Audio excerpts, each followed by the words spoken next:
రక్షకుడైన యేసుక్రీస్తు నామమునకు మహిమ కలుగును గాక. అందరికీ వందనాలు తెలియజేస్తున్నాను. అందరూ బాగున్నారండి? అందరూ బాగున్నారని తలంచుకుంటున్నాం. అలాగే ఈ కార్యక్రమాలు మీకు దీవెనకరంగా ఉన్నట్లయితే మీ యొక్క స్పందన మాకు తెలియజేయవలసిందిగా కోరుచున్న హోలీ గాడ్ గాస్పల్ అనే ఈ కార్యక్రమాలు దీవెనకరంగా ఉన్నట్లయితే మాకు మీ యొక్క ప్రార్థన అవసరతలు కానీ సలహాలు కానీ ఏదైనా స్క్రీన్ మీద కనపడుతున్నటువంటి ఫోన్ నెంబర్కు మీరు తెలియజేయవలసిందిగా కోరుచున్నాం. ఇంకా ఈ కార్యక్రమాలు holy God AG church Velpur అనే యూట్యూబ్ ఛానల్లో ఈ కార్యక్రమాలు వస్తూ ఉంటాయి. ఎవరైనా ఈ కార్యక్రమాలు మరలా చూడాలనుకుంటే కనుక ఆ యూట్యూబ్లో holy God AG church Velpur అని కొడితే ఈ కార్యక్రమాలు కూడా చూడొచ్చు. దేవుని యొక్క వాక్యాన్ని కొద్దిసేపు ధ్యానం చేసుకుందాం. యాకోబు రాసినటువంటి పత్రిక 4వ అధ్యాయం 13వ వచనం నుంచి, నేడైనను రేపైనను ఒక పట్టణమునకు వెళ్ళి అక్కడ 1 సంవత్సరం నుండి వ్యాపారం చేసి లాభము సంపాదింతుము రెండని చెప్పుకునేవారులారా. ఇక్కడ యాకోబు ఒక విషయాన్ని రాస్తున్నాడు అందరికీ కూడా. నేడైనను రేపైనను అంటే ఎప్పుడైనా ఒక పట్టణమునకు వెళ్ళి అక్కడ 1 సంవత్సరం ఉండి వ్యాపారము చేసి లాభము సంపాదించుకుని రెండని చెప్పుకుని వారులారా. ఇప్పుడు ఎవరైనా సరే ఏ పని చేసినా దేనికోసం అండి? లాభము సంపాదించడం కోసం. లాభం అంటే ధనం సంపాదించడం కోసం. అయితే ఇక్కడే యాకోబు ఒక చక్కని విషయాన్ని రాస్తున్నాడు. నేడైనను రేపైనను ఒక పట్టణమునకు వెళ్ళి అక్కడ 1 సంవత్సరం నుండి వ్యాపారము చేసి లాభము సంపాదించు అని చెప్పుకునే వాళ్ళారా. రేపేమి సంభవించునో మీకు తెలియదు దన్నమాట. ఇక్కడ ఏం చెప్తున్నాడంటే ఆయన, రేపేమి సంభవిస్తుందో మీకు తెలియదు. రేపేమి సంభవిస్తుందో మనకు తెలుసండి? ఏ మనుషుడికి తెలియదు. రేపేం జరుగుతుందో ఏ మనుషుడికి తెలియదు. రేపు ఏ వ్యాధి వస్తుందో, లేకపోతే రేపు ఏ యాక్సిడెంట్ అవుతుందో, రేపు ఏం జరుగుతుందో మీకు తెలీదు. భవిష్యత్తు తెలిసినటువంటి వాడు దేవుడు ఒక్కడే. కాబట్టి భవిష్యత్తు అనేది ఆయన ఒక్కడికే తెలుసు. భవిష్యత్తు అనే కాదు కానీ మొత్తం మన పుట్టుక, మన జీవితం, మన మరణం, మన నిత్యత్వం అన్నీ కూడా ఆయనకి తెలుసు. భూమి పునాదులు వేయబడక మునిపే క్రీస్తులో మనలను ఏర్పరచుకున్నాడు దేవుడు. అయితే రేపు ఏం జరుగుతుందో మీకు తెలియదు. అదే ఇక్కడ అంటున్నాడు. చాలామంది ఈ భూమే నిత్యంలాగా మాట్లాడుకుంటారు. చాలామంది ఇలా చేద్దాం, అలా చేద్దాం, అలా చేద్దాం, ఇలా చేద్దాం, ఇలా చేద్దాం, అలా చేద్దాం అని ఈ భూమి మీదే మొత్తం అంతా ఇక్కడే అన్నట్టుగా, దేవునికి ఏ ప్రమేయం లేదు అన్నట్టుగా లెక్కలేసుకుంటారు చాలామంది. అందుకనే ఇక్కడ యాకోబు చక్కని మాటలు రాస్తూ ఉన్నాడు. రేపైనను ఒక పట్టణమునకు వెళ్ళి అక్కడ 1 సంవత్సరం వ్యాపారం చేసి లాభము సంపాదించుకుని రెండని చెప్పుకునే వారులారా. రేపేమి సంభవించునో మీకు తెలియదు. ఏం జరుగుతుందో మీకు తెలియదు. మీకు తెలుసా? చాలామంది ప్రయాణం చేస్తూ ఉంటారు. వారు ఎప్పుడూ కూడా ఏ ప్రయాణం చేసేవారు ఎవరైనా సరే క్షేమముగా వెళ్ళాలని ప్రయాణం చేస్తారు. ఎవ్వరు కూడా యాక్సిడెంట్ అవ్వాలి, చనిపోవాలి, గాయాలు అవ్వాలి అని ఏ ఒక్కరూ ప్రయాణం చేయరు. ఎవరైనా సరే క్షేమం ఉండాలి, ఈ ప్రయాణంలో క్షేమం ఉండాలి. రేపేమి సంభవిస్తుందో మనకే తెలీదు. అంటే ఎవరైనా సరే ఏ వ్యాపారం చేసినా లాభమే వస్తుందని వ్యాపారం ప్రారంభిస్తారు. ఏ వ్యాపారం ప్రారంభించినా ఏమొస్తుందని లాభమే వస్తుంది. నష్టం వస్తుందని ఎవడో వ్యాపారం చేయరు. ఈ వ్యాపారం వల్ల నష్టం వస్తుందని ముందే తెలిస్తే ఆ వ్యాపారం చేయడు, ఎవరు కూడా చేయరన్నమాట. అయితే ఎవరైనాను లాభం సంపాదించాలి, తన పనిలో ఎదరికే వెళ్ళాలి, ఒక అడుగు ఎదరికి వెళ్ళాలని అందరూ కూడా ప్రయాసపడుతూ ఉంటారు. అందరూ కూడా వారి అభివృద్ధి సాధించాలని ప్రయాస పడుతూ ఉంటారు. ఇక్కడ ఆయన అదే చెప్తున్నాడు, రేపేమి సంభవించునో మీకు తెలీదు, రేపేది సంభవిస్తుందో మీకు తెలియదు, రేపేం జరుగుతుందో మీకు తెలీదు. రేపు ఏం జరుగుతుందో మీకు తెలుసా? మీకు తెలీదు. మనకేం జరుగుతుందో మనకు తెలుసా? చాలామందికి తెలీదు. చాలామంది పిల్లల్ని కని పెంచుతారు. వీళ్ళు ఏమనుకుంటారు, వారు చూస్తారనుకుంటారు. కానీ వాళ్ళు చూస్తారని ఎవరైనా నమ్మకంగానే పెంచారు. కానీ ఈ రోజున చాలామంది పిల్లలు తల్లిదండ్రుల్ని వదిలేస్తున్నారు గాలికి. కానీ మరి పిల్లల్ని పెంచేటప్పుడు తల్లిదండ్రులు ఎవరైనా సరే, వాడు చిన్నపిల్లాడుగా వాడిని గర్భంలో మొయ్యాలి, తర్వాత వాడికి పాలు ఇవ్వాలి, వాడిని పెంచాలి. ఒక వయసు వచ్చే వరకు కూడా వాడి ఆలనా పాలన చూడాలి, వాడి ఆలనా పాలన చూడాలి. చూడకుండా ఏ వ్యక్తి పెరగడు, ఏ వ్యక్తి కూడా పెరగడు. అయితే ఈ రోజున చాలామంది కూడా వాళ్ళు పెద్దవాళ్ళు అయిన తర్వాత మరి తల్లిదండ్రుల్ని నిర్లక్ష్యం చేస్తున్నారు. అందుకని అన్నాడు, మీరు రేపు ఏం సంభవించినో తెలియదు, రేపు ఏం జరుగుతుందో మీకు తెలీదు. అందుకనే అసలు మనం ఏం చేయాలి అని ఇక్కడ చెప్తున్నాడు అనమాట. మీరు రేపు ఏమి సంభవించినో మీకు తెలీదు, మీ జీవం ఏపాటిది, అది మీ జీవము ఏపాటిది, మీ జీవం ఈ మనిషిలో ఉన్న ప్రాణం ఏపాటిది. మనం ఎంత అండి, మన జీవితాలు ఎంత అండి, నీటి బుడగ వంటి జీవితం. ఇప్పుడు నీటి మీద చూడండి బుడగ వస్తుంది, అది వెంటనే పేలిపోద్ది. అలాంటి జీవితాలు మన జీవితాలు నిత్యత్వం ఏగో ఉండిపోయి కాదు. ఇక్కడ మనం ఎప్పుడు మనం మరణిస్తామో మనకు తెలియదు, ఏ వ్యాధి వస్తుందో మనకు తెలియదు, ఎప్పుడు యాక్సిడెంట్ అవుతుందో మనకు తెలియదు, ఎలా మరణిస్తామో మనకే తెలియదు. ఇక్కడ అదే అంటున్నాడు, మీ జీవం ఏపాటిది, మీ జీవము ఏపాటిది. చాలామంది అనుకుంటారు ఇదే అని తెగ ఆరాట పడిపోతూ ఉంటారు. సంపాదించడం కోసం, పేరు ప్రఖ్యాతుల కోసం, ధనం కోసం, ఇంకా ఏదో సంపాదించాలి, ఇంకా ఈ లోకాన్ని ఏదో అనుభవించేయాలి అన్నట్టుగా ఇంకా ఎంతో ప్రయాసపడిపోతూ ఉంటారు చాలామంది. ఇదే నిత్యత్వంలాగా, భూమి మీదే నిత్యత్వంలాగా, ఈ భూమి మీదే ఇంకా కలకాలం ఈ భూమినట్టుగా ఏలాడదామన్నట్టుగాను కానీ ప్రయాసపడిపోతూ ఉంటారు. అదే చెప్తున్నాడు ఇక్కడ ఏమంటున్నాడంటే, మీ జీవం ఏపాటిది, మీ జీవం ఏపాటిది, మీరు కొంతసేపు కనబడి అంతలో మాయమైపోవు ఆవిరి వంటి వారే కదా. చూడండి, మానవ జీవితం ఎంత అల్పమైనదో ఇక్కడ చెప్తున్నాడు.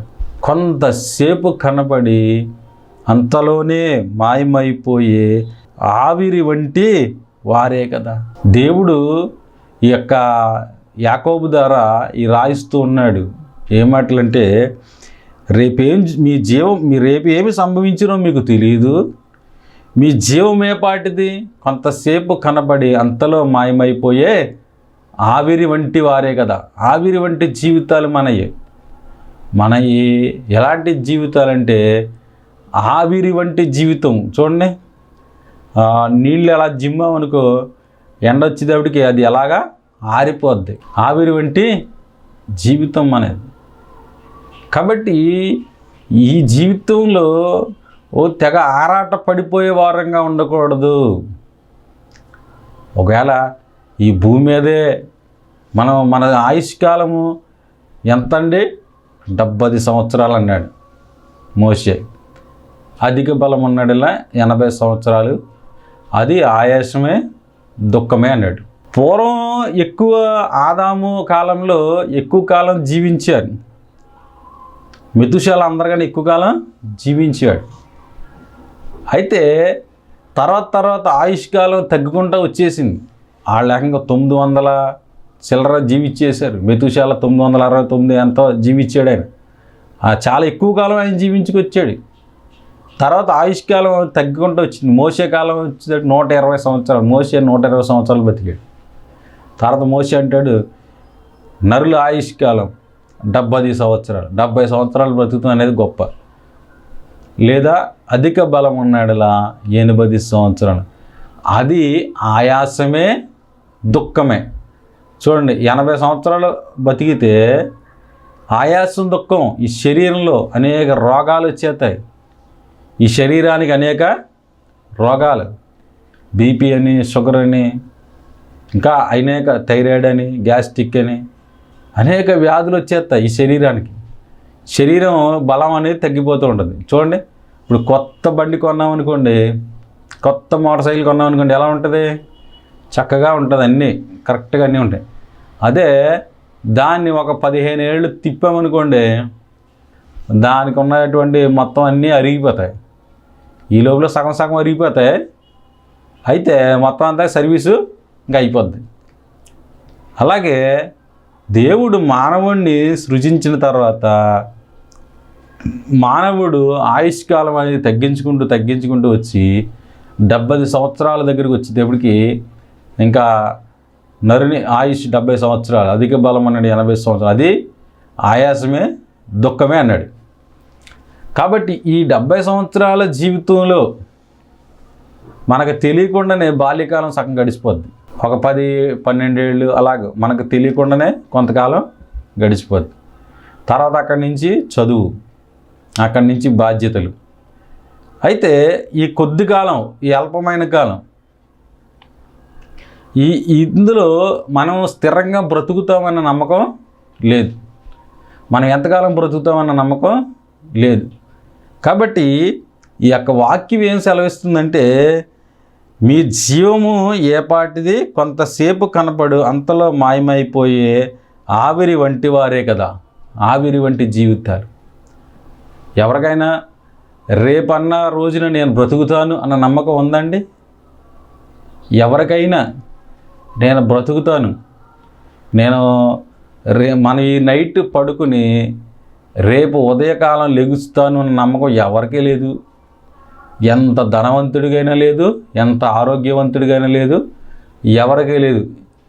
ఈ వ్యక్తి చనిపోతాడు అనుకున్న వ్యక్తి ఇంకా బతికే ఉంటున్నాడు, బాగున్న వ్యక్తులు ఇంకా చనిపోతున్నారు. చాలాసార్లు ఆశ్చర్యం వేస్తుంది, ఇంతేంటి వీళ్ళు చనిపోయారేంటి అనిపిస్తుంది మనకి. బ్రతుకుతాడు అనుకున్నవాడేమో చనిపోతాడు అనుకున్నవాడేమో బ్రతుకుతున్నాడు. కాబట్టి మన జీవము ఏపాటిది, తెల్లారి లెగిస్తామన్న నమ్మకం ఎవరికీ లేదు. ఎంతోమంది నిద్రలోనే వారి ప్రాణాలు విడుస్తూ ఉంటారు, నిద్రలోనే వారి ప్రాణాలు పోతూ ఉంటాయి. కాబట్టి మనము ఎలాగూ జీవించాలి, ఏం చెయ్యాలి అన్నది ఇక్కడ రాస్తున్నాడు అన్నమాట. మనము ఈ భూలోకంలో మన జీవితాన్ని మనం జీవించేటప్పుడు మనం ఎలాగూ మన జీవితాన్ని సరైన రీతిలో జీవించాలి అని రాస్తున్నాడు. మాయమైపోయి ఆవిరి వంటి వారే కదా గనుక, కాబట్టి ఇక్కడ చెప్తున్నాడు అన్నమాట ఏం చేయాలి. ప్రభు చిత్తమైతే మనము బ్రతికి ఉండి అది ఇది చేతుమని చెప్పుకొనవలెను. అదే చెప్తున్నాడు ఇక్కడ ఏం చెప్తున్నాడంటే, అరే బాబు, మీరు మీ ఆయుష్కాలం అసలు ఆయన సన్నిధిలో లేనట్టే ఉంది.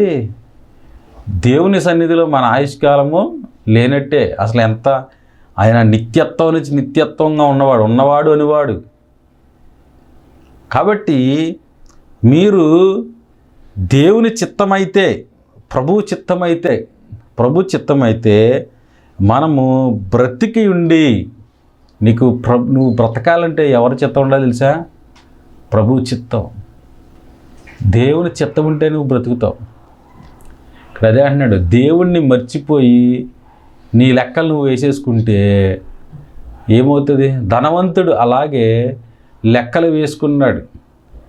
ఏంటంటే, నా ప్రాణమా తినుము తాగుము సుఖించుము, అనేక సంవత్సరాలకు సరిపడినటువంటి ఆహారం నీకు వచ్చింది అని తన ప్రాణముతో తను చెప్పుకుంటున్నాడంట. దేవుడు కూడా వదిలేసాడు. దేవుడు నాకు ఇచ్చాడు ఇది, అయ్యో దేవుడు నాకు కలగజేశాడు ఇది, అది మానేశాడు. ధనవంతుడు అనుకుంటున్నాడు, నీకు అనేక సంవత్సరాలకు సరిపడగా ఆహారం వచ్చింది, ఇంకా ఏం చేస్తాను, నా కొట్లు విప్పుతాను, పెద్దవి చేస్తాను, ఆహారాన్ని నిల్వ చేస్తాను, నా ప్రాణమా తినుము తాగుము సుఖించుము అని అనుకున్నాడట. ఆ పాస్టర్ గారు చెప్పారు, ఒకసారి దేవుడంట ఆ రాత్రి పంచాయతీ పెట్టాడంట. పంచాయతీ పెట్టి అన్నాడంట, నీది నువ్వు ఉంచుకుని నాది నాకు ఇచ్చే అన్నాడట. నీది ఏంటంటే నీ ఆస్తి, నీ డబ్బు, నీ బంగారం ఇవన్నీ నువ్వు ఉంచేసుకునే, నాది నాకు ఇచ్చే అంటే ప్రాణము. ఆయన ఇచ్చింది ఏంటి? దేవుడు ఇచ్చింది ఏంటి? ప్రాణం. ఆ ప్రాణం ఇచ్చే అన్నాడట. ఆ ప్రాణాన్ని ఇచ్చే అన్నాడంట, ప్రాణాన్ని తీసుకున్నాడు. అప్పుడు అతడు సంపాదించినదాన్ని ఎవరికి అగును? అది ఇక్కడ ఆయన యాకోబు రాసి ఆ దేవుడు చెప్పేది ఏంటంటే, మన జీవితాలు ఏపాటివి, మన బ్రతుకులు ఏపాటివండి.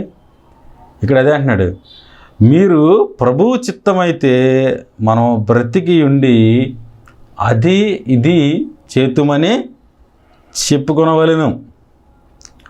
అది ఇది చేతుమని చెప్పుకోవాలి. ప్రభువు చిత్తమైతే, ప్రభువు బ్రతికిస్తే, ఒకరోజు బ్రతకాలన్నా ఆయన యొక్క చిత్తం లేకుండా మనం బ్రతకలేం. ఆయన చిత్తం లేకుండా మనం బ్రతకగలమని మన వల్ల అవుద్దా? ఆయనే కాపాడాలి. పొద్దుడు లేచి మొదలుకొని మళ్ళీ సాయంత్రం పడుకునే వరకు ఆయనే మనల్ని కాపాడాలి. మన ప్రయాణాల్లో కాపాడాలి, అన్ని విషయాల్లో కాపాడాలి. ఆరోగ్యం ఇవ్వాలి, తిండి ఎరగాలి, ఆరోగ్యం కావాలి, శక్తి కావాలి, ప్రమాదాల నుంచి కాపాడాలి, అన్నీ కాపాడాలి.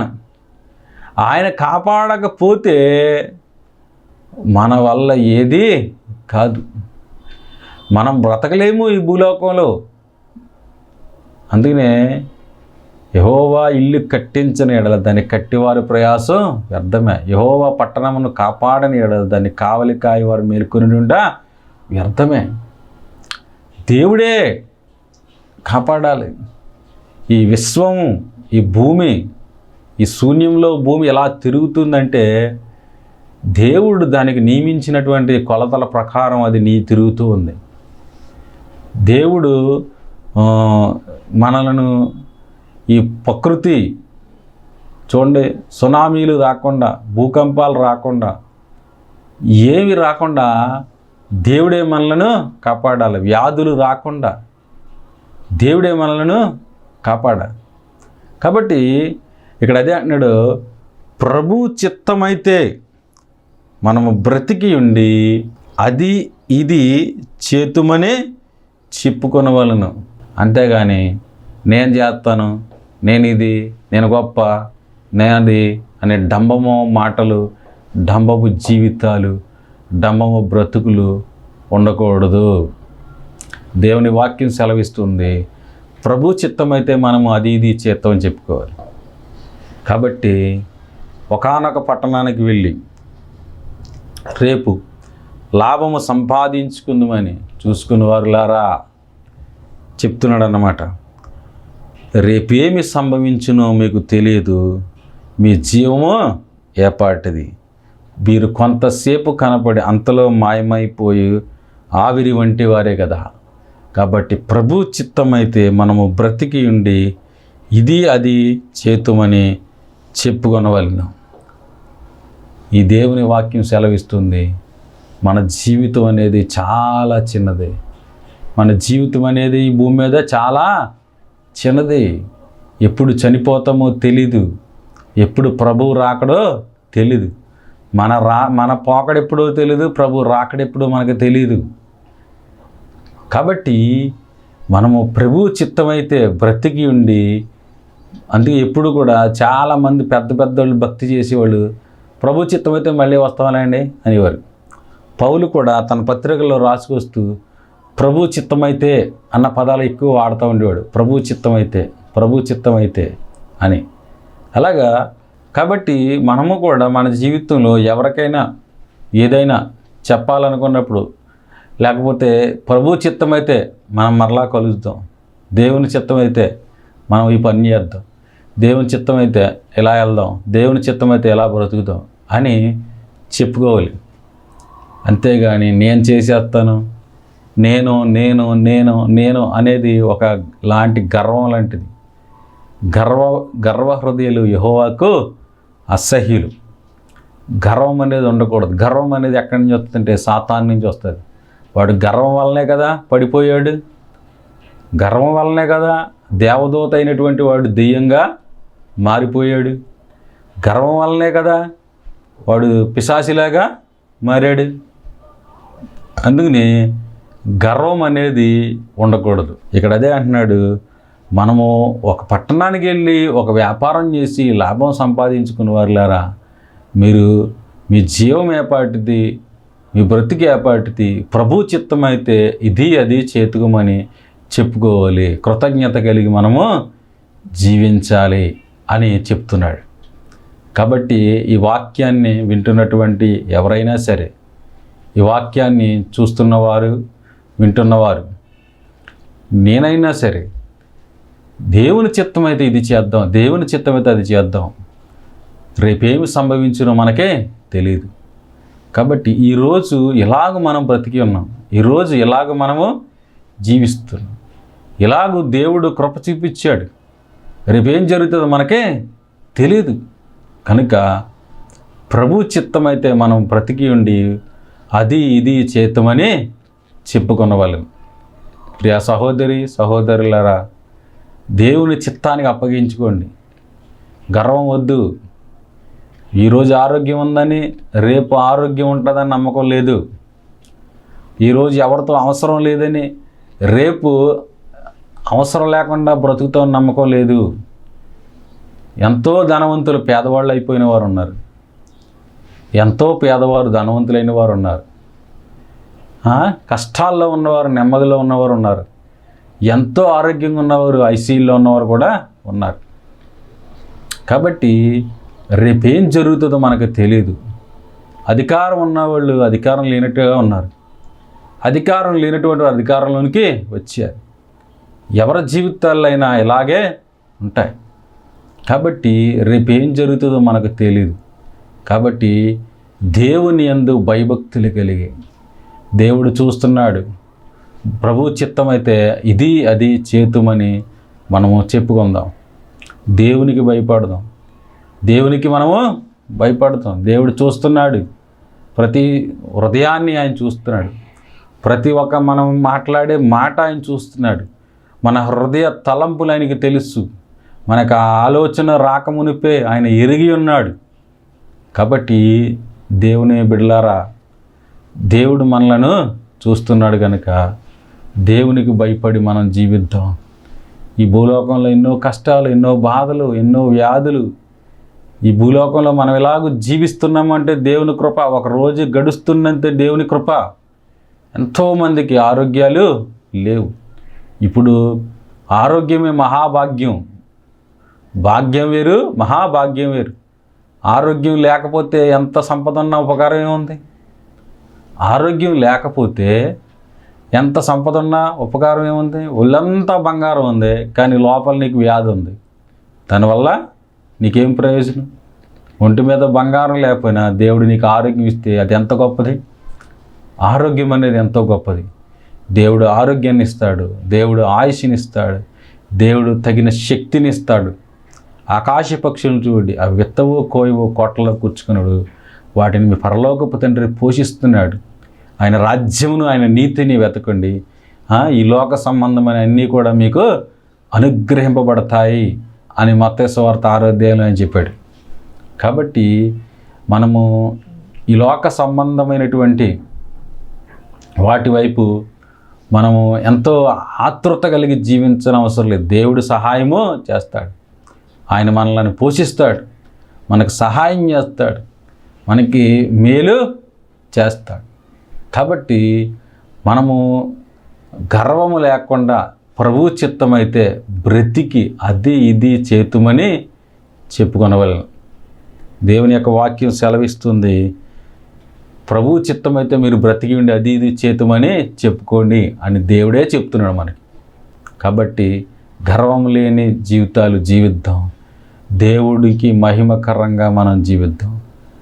ఎప్పుడైతే మనం అలాగ జీవిస్తామో దేవుడు మనల్ని చూసి సంతోషింపజేసి మరలా మనకు ఆయుష్కాలాన్నైనా పెంచుతాడు. కాబట్టి దేవుని యొక్క వాక్యంలో మనం బ్రతుకుతాం. కాబట్టి దేవుని యొక్క వాక్యాన్ని చూస్తున్న ఎవరైనా సరే గర్వం లేని జీవితాలు జీవించి మనము ప్రభువు చిత్తమైతే బ్రతికి ఉండి ఇది అది చేతుమని చెప్పుకొనవలెను. దేవుడు లేకుండా మన జీవితాలకి ఏమీ కూడా ఒక్కరోజు కూడా నడవదు. కాబట్టి దేవుడిలోనే మన జీవితం ఉంది కనుక దేవుణ్ణి పూర్ణ హృదయంతో, పూర్ణ వివేకంతో, పూర్ణాత్మతో దేవుణ్ణి ప్రేమిద్దాం. అట్టి భాగ్యం పరిశుద్ధాత్మ దేవుడు మనందరికీ దయచేయునుగాక. ఆమేన్. చిన్న ప్రార్థన చేద్దాం. పరిశుద్ధుడు అయిన తండ్రి, కృపగలిగిన దేవాని స్తోత్రాలు, నిన్ను స్తుతిస్తున్నా ప్రభా. మా జీవం ఏపాటిది నాయన, అంతలో కనపడి అంతలో మాయమైపోయే జీవితాలు మాయన. ప్రభువు చిత్తమైతే బ్రతికి ఉండి ఇది అది చేతుమని చెప్పుకోవాలి. నీ వాక్యం ద్వారా మా అందరితో మాట్లాడినందుకు స్తోత్రాలు దేవా. చూసిన బిడ్డలను దీవించండి. నీ చిత్తమైతే వారి అవసరతలు, వారి అక్కర్లన్నీ తీర్చండి. నీవే కృప చూపించి దయ చూపించమని నీ చిత్త ప్రకారం ఈ కార్యక్రమాలు చూస్తున్న వారిని దీవెనకరంగా చేసి వారి అవసరతలు తీర్చి వారికి ఆరోగ్యాలు దయచి ఆయుష్ దయచేసి నిండుగా దీవించి ఆస్వాదించమని ప్రభువును రక్షకుడు నజరేయుడైన యేసుక్రీస్తు నామమున ప్రార్థన చేస్తున్నాం పరమ తండ్రి. ఆమేన్. అందరికీ వందనాలండి.